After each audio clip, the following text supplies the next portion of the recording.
So you could do the Hassan strategy if you, and I agreed with him, and that's what I would have done. Yeah. If you have actual policies, like you were saying. That's right. So you could, because then you could say, hey, this is a distraction from $15 minimum wage and universal health care, et cetera. But Kamala couldn't say it's a distraction right. from anything because she doesn't believe in anything. That's right. Kamala doesn't believe in anything because she couldn't say $15 an hour or universal health care. Just keep that in the back of your head, I guess. I got an interesting email. Hey, Stephen, I really think this is a topic that is worth considering, and it's super relevant to recent discussions and thoughts you've been having. It's something that I think you and a lot of your audience know intuitively, but I think there's value in illustrating it on a larger scale. I hope you read this email and find it valuable. Basically, I think that besides the lockstep support of the candidate, the right's media domination is also driven by the way short-form content/algorithms incentivize their policies. This is because Donald Trump's slogans are his policies. They're frustratingly stupid and simple, which necessitates a lack of nuance, which means they're extreme. Because they're extreme, they drive engagement. I'll try to keep it brief for this part, but I think it's an important method of comparison for what I'm about to say. It is absolutely going to come across as unrelated and something you give zero fucks about, but I promise I'll get there. I'm very into motorcycles/dirt bikes and riding off-road. I am very frequently fed instructional Instagram reels on off-roading riding techniques. I was talking to a friend about how these videos really annoy me because they never actually say anything valuable. Because of the nature of short-form content, the videos have no time for nuance and the audience is extremely broad. I'll be recommended a video and the format will be top 3 techniques for X. X can be hill climbs, riding in sand, technical rocky terrain, off-road riding in general, or off-road riding in general. The techniques in the video will almost always be stand up, be loose on the bars, and look as far ahead as you can. This is because these 3 things are like the foundation of riding a motorcycle off-road. They apply to literally every type of terrain off-road. A video about hill climbs or sand that lists these 3 specific techniques isn't necessarily wrong because these 3 techniques do apply. They sound really good, but to anyone who is beyond a very beginner surface level understanding, these are things they already know to do already, which makes the video effectively useless. There are nuanced techniques that are genuinely important that apply to sand but don't apply to hill climbs and vice versa. These differences are important for actually learning and progressing, but since it's short-form media with a broad audience and no time, you can't go into them, which basically results in more slop for the algorithm. But at the same time, there's advanced techniques that if I tried to teach a beginner, they could actually be detrimental to their riding as a whole. If I taught somebody how to trail brake, lightly dragging the brakes through a corner before teaching them how to progressively brake off-road, they're going to grab the brakes in a corner and crash, which means the short-form medium incentivizes me to not discuss anything nuanced because it could lead to worse outcomes. Whereas, if you have a long-form course, you can get into the advanced techniques because you know your audience already has the foundation. But without the foundation, the advanced stuff sounds like nonsense. This same concept can be used for anything educational.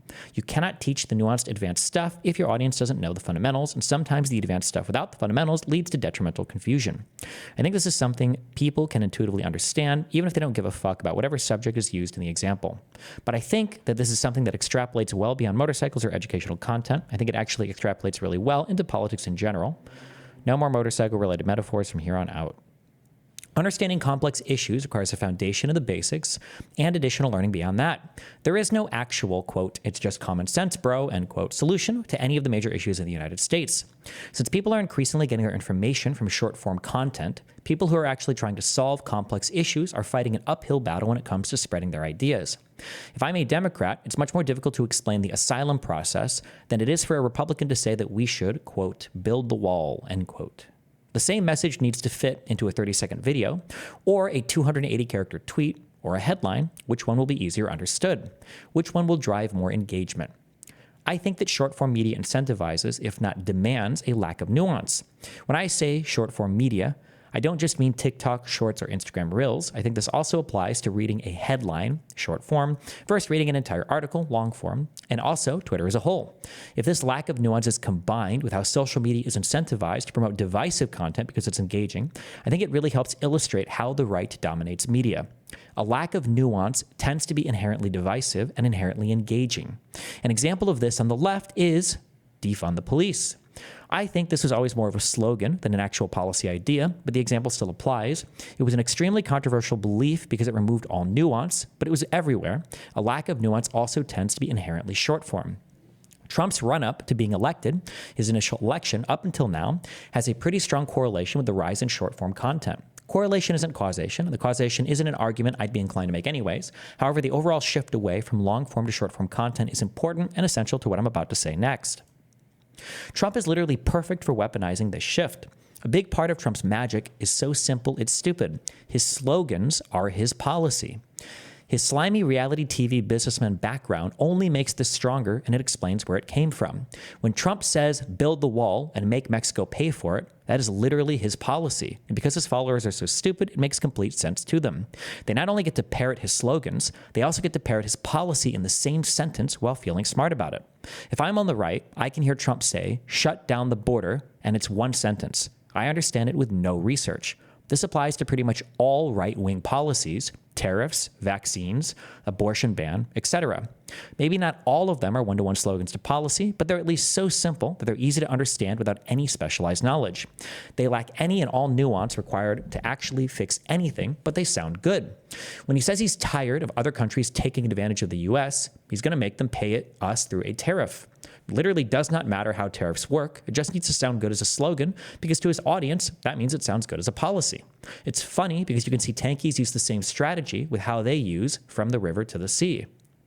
Because the left's policies tend to actually work and they want to fix the problem, they require nuance. It's incredibly difficult to make a left-wing policy the same as a slogan. A perfect example of this is defund the police.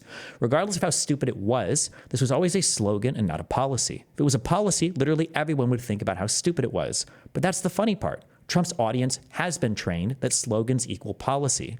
Their media has been trained on the same thing, which meant that to them, defund the police was a policy, and I think some people that were closer to the center on both sides thought the same thing because of that, and I'd be unsurprised if that resulted in a shift to the right for both. The important thing about this strategy is that it requires enough nuance to prove them wrong that their audience will stop listening. And usually it doesn't actually take a real argument to prove them wrong. All you have to do is simply explain the consequences. But even that's enough nuance that nobody is listening or engaging with it anymore. Hence why defund the police was really stupid. The actual ideas behind it may have been sellable, but that requires nuance which won't drive engagement. That's why I can post some sensational misinformation on Twitter and get a correction in 5 minutes, but the sensational tweet will have way more impressions than the correction. A complicated issue demands a complicated solution, both of which require nuance. If your audience is so uneducated and stupid that they can't even comprehend how complicated an issue is, it's unbelievably easy to sell them a simple solution. For example, tariffs to fix inflation. In addition to that, a nuanced solution is less sensational, therefore it doesn't promote a strong emotional reaction. Therefore, algorithms are less likely to promote them since there's not going to be any engagement, which really sucks because if Democrats are actually trying to be good faith in solving issues, that means no engagement on an algorithmic level or an audience level. I think this is part of the, quote, Kamala has no policies, end quote, view. I don't think it's a coincidence that this is something that both Republicans and tankies love to say. Because Democrats are actually trying to fix stuff, they require complex solutions, which means that their policy can't be broken down into a simple sweeping statement like build the wall or from the river to the sea. Hold on, there's like 4 paragraphs off, but it's just interesting that he just... Then you could say, hey, this is a distraction from $15 minimum wage and universal health care, et cetera. But Kamala couldn't say it's a distraction from anything because she doesn't believe in anything. That's right. Right? So that's interesting. I just thought that was funny that you just brought this up. Kamala can do a 5-minute interview where she explains the asylum process and how reforming it would fix the immigration issue and how building a wall doesn't matter because asylum seekers are here legally, but that's not a 5-word slogan, and it requires something beyond surface-level knowledge to understand, which means it's not a policy. The really annoying thing is that because the average Republican is more right than the average Democrat is left, it's easier to sloganize policy. Extreme positions almost necessitate a lack of nuance, so they get a home field advantage in both being able to be simplistic and extreme in their policies, and by that I mean slogans, which means more engagement from their audience and those that disagree. Therefore, the algorithm is going to promote it more, even without an Elon-driven bias. And since the arguments against the slogan policy require even 1% of nuance to understand, they're ignored/silenced. This is the foundation of the it's just common sense. The nature of left-leaning policy and content pretty much requires nuance, and if the algorithm doesn't promote it, that means even if somebody like Hank Green created a 30-second video about vaccines that perfectly explains how stupid the right's view of them is, the video is just going to remain as something that is shown to an audience that most likely already agrees, which doesn't mean it's useless. Hopefully the audience will use those talking points to persuade those around them, which I think is a huge strength of your audience. Worst case scenario, hopefully it at least prevents people from being persuaded by the right. The simplistic nature of the extremes is also a big incentive for all media to either be right-wing grifters or tanky grifters. You've watched Ben Shapiro's old videos on stream where he seems to go more in depth in an at least somewhat good faith manner.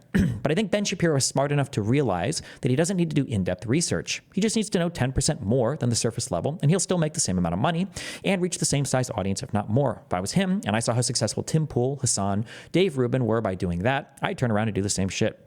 I wouldn't be surprised if even Jordan Peterson looked at how much effort went into his philosophy-based work versus how much went into the political extremist grift and decided to do the same shit.